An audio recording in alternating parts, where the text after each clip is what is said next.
Daş değilim, demir değilim, ben de bir canım.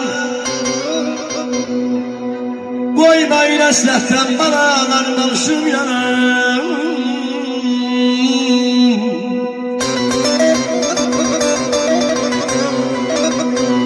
Ağul diye diyem, sızlayan anam, kardeş diye diyem, yanan bacım var balalarım. Benim size her zaman ihtiyacım var.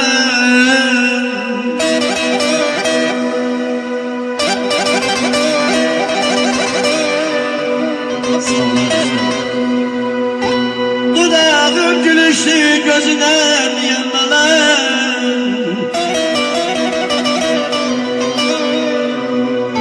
Dudağım gülüşlü, sinem dağlıdır.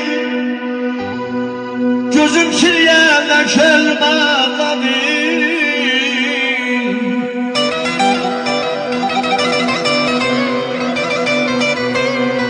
Oğlum kızım, benim xoşbəxtliğim size bağlıdır.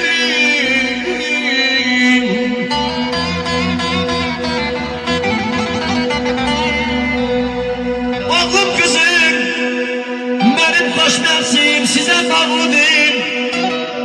Ne olsun bir balaca şöhretim şanımdan, oğlum kızım, benim güzel balalarım, her zaman size ihtiyacım var.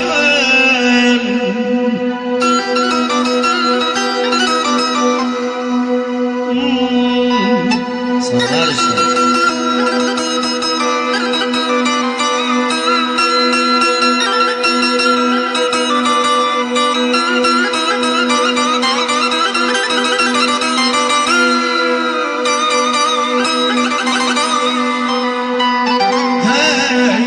Sizi bu dünyaya ben getirmişim.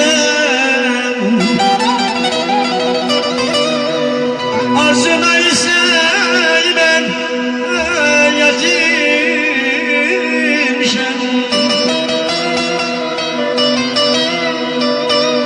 Kuş sevdiğimden getirmişim.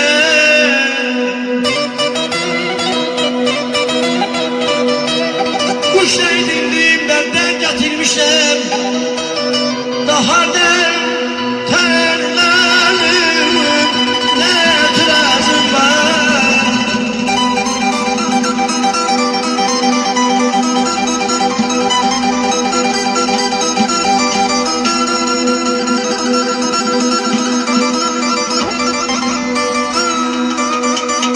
İndim ne terlerim, ne itirazım var. Benim güzel balalarım size ihtiyacım var. Ben aşıkım bu çayhaneden, bu çayhaneden bana. Hadi sana yakın verdim.